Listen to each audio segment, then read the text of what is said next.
തിരുവനന്തപുരം ചിറയൻകീഴിൽ 8 വയസ്സുകാരൻ പാമ്പ് കടിയേറ്റ് മരിച്ച സംഭവത്തിൽ ചികിത്സാ പിഴവുമായി ബന്ധപ്പെട്ട റിപ്പോർട്ട് സൂപ്രണ്ട് ഇന്ന് ഡിഎംഐക്ക് കൈമാറിയേക്കും. കുട്ടിക്ക് ചിറയൻകീഴ് താലൂക്ക് ആശുപത്രിയിൽ വെച്ച് മതിയായ ചികിത്സ ലഭിച്ചില്ല എന്ന് കഴിഞ്ഞ ദിവസം കുടുംബം ആരോപണം ഉന്നയിച്ചിരുന്നു. ഈ പശ്ചാത്തലത്തിലാണ് ഈ റിപ്പോർട്ട് പ്രാധാന്യമുള്ളതായി മാറുന്നത്. അഭിലാഷ് ചേരുന്നുണ്ട്. അഭിലാഷ്, ആദ്യം പലവട്ടം ഈ ചിറയൻകീഴ് ആശുപത്രി അധികൃതർ വിശദീകരിച്ച കാര്യം ഞങ്ങൾക്ക് ചികിത്സാ പിഴവ് സംഭവിച്ചിട്ടില്ല എന്ന കാര്യമാണ്. കാരണം കുട്ടിക്ക് ആദ്യം ഒരു ലക്ഷണവും കാണിച്ചിരുന്നില്ല, അതുകൊണ്ടാണ് ഇക്കാര്യത്തിൽ തങ്ങൾക്ക് ഒരു പിഴവ് പറ്റിയില്ല എന്ന കാര്യം അവർ ആവർത്തിക്കുന്നത്. ഇന്ന് ഈ കുടുംബത്തിന്റെ ആക്ഷേപം ഇപ്പോഴും നിലനിൽക്കുകയാണല്ലോ. ഇന്ന് ഈ റിപ്പോർട്ട് എപ്പോഴേക്കും ഡിഎംഒയ്ക്ക് കൈമാറും? സജിത്ത്, ഇന്ന് തന്നെ റിപ്പോർട്ട് കൈമാറുമെന്നൊരു അറിയിപ്പാണ് സൂപ്രണ്ടിന്റെ ഭാഗത്തു നിന്നും ഉണ്ടായിട്ടുള്ളത്. അത് എത്ര സമയത്താണെന്നുള്ളത് വ്യക്തമായി പറഞ്ഞിട്ടില്ല. എന്നാൽ ഈ സംഭവത്തിൽ ഗുരുതരമായ ആരോപണമാണ് ചിറയൻകീഴ് താലൂക്ക് ആശുപത്രിക്കെതിരെ ഉയർന്നു വരുന്നത്. ഈ സംഭവത്തിൽ പ്രദേശമാകെ പ്രതിഷേധവുമാണ്. ഈ പാമ്പ് കടിയേറ്റ ഉടൻ തന്നെ ദിക്ഷലിനെ സമീപത്ത് തന്നെയുള്ള ചിറയൻകീഴ് താലൂക്ക് ആശുപത്രിയിൽ ബന്ധുക്കൾ എത്തിച്ചിരുന്നു. എന്നാൽ ആദ്യഘട്ടത്തിൽ പരിശോധനയ്ക്ക് ഡോക്ടർമാരുണ്ടായിരുന്നില്ല. ആദ്യഘട്ടത്തിൽ പരിശോധന നടത്തിയത് നഴ്സാണ് എന്നൊരു ആരോപണം വളരെ ഗുരുതരമായി തന്നെ ഉയരുന്നുണ്ട്. മാത്രമല്ല, രാത്രികാലങ്ങളിൽ താലൂക്ക് ആശുപത്രിയിൽ സീനിയർ ഡോക്ടർമാർ ഉണ്ടാകാറില്ല എന്നൊരു ആരോപണവും ഇതിന്റെ ഭാഗമായി തന്നെ ഉയരുന്നുണ്ട്.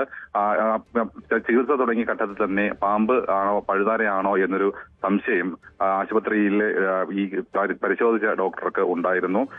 ഈ കുട്ടിയുടെ കാഴ്ച മങ്ങുന്നു എന്ന് അറിയിച്ചിട്ടും ഗൗരവമായി ഈ സംഭവത്തെ എടുത്തില്ല. തുടർന്നാണ് ഈ മെഡിക്കൽ കോളേജ് ആശുപത്രിയിലേക്ക് റെഫർ ചെയ്ത് ലെറ്റർ നൽകിയത്. ആ ലെറ്ററിലും പഴുതാരയാണോ പാമ്പാണോ കടിച്ചത് എന്ന സംശയമാണ് രേഖപ്പെടുത്തിയിരുന്നതാണ് ബന്ധുക്കൾ ആരോപിക്കുന്നത്. ഇതിനിടെ ഈ ആശുപത്രിയിലേക്ക് എത്തിക്കുന്ന വഴിയാണ് ഈ 8 വയസ്സുകാരൻ മരണപ്പെട്ടത് എന്നതും വളരെ ഗുരുതരമായ ഒരു സംഭവമായി തന്നെ നിൽക്കുന്നുണ്ട്. എന്തായാലും ആശുപത്രി അധികൃതർ ആദ്യഘട്ടത്തിൽ വിശദീകരിച്ചത് അതിൽ തന്നെയാണ് ഇപ്പോഴും ഉറച്ചു നിൽക്കുന്നത്.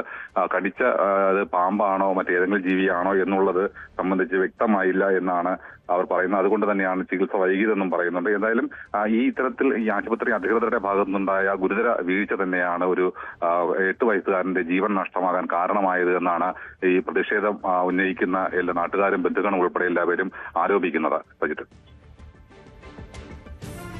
അതാണ് സാഹചര്യം. എന്തായാലും ചിറയൻകീഴ് ആശുപത്രിയിൽ സംഭവിച്ചത് ചികിത്സാ പിഴവല്ല സംഭവിച്ചിരിക്കുന്നത്. കുട്ടിക്ക് വേണ്ടത്ര ചികിത്സ നൽകിയിരുന്നു. ആന്റിവെനം നൽകാതിരുന്നത് അപ്പോൾ ഒരു ലക്ഷണവും കാണിച്ചിരുന്നതല്ല. കാരണം കുട്ടിക്ക് ആദ്യം പാമ്പ് കടിച്ചതാണ് എന്ന കാര്യത്തിൽ ഒരു സ്ഥിരീകരണവും ആദ്യം ഉണ്ടായിരുന്നില്ല. ഇതൊക്കെയാണ് ആശുപത്രി അധികൃതർ വ്യക്തമാക്കിയ കാര്യം. അതുതന്നെയാണ് സംഭവിക്കുന്നത്.